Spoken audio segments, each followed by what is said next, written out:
how to withdraw USDT from BingX to your bank account. If you want to withdraw your money again from the BingX platform, tap the withdraw button.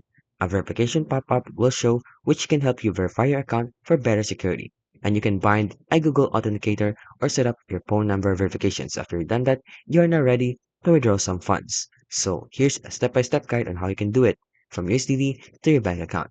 So first, you need to do some converting your USDT to fiat. So to do that, you need to do P2P trading first. So navigate to the P2P section on Bing and then do these steps right here.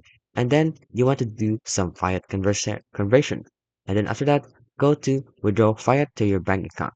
And then find the withdrawal section. Locate the withdrawal section within your BingX account, which is usually in the assets or the fiat and spot section. Then what you need to do next is select the fiat currency and your bank account.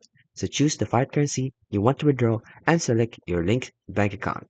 Then lastly, enter the amount and confirm. So enter the amount you want to withdraw and confirm the transaction. And that's how you can basically withdraw USDT from BingX to bank account.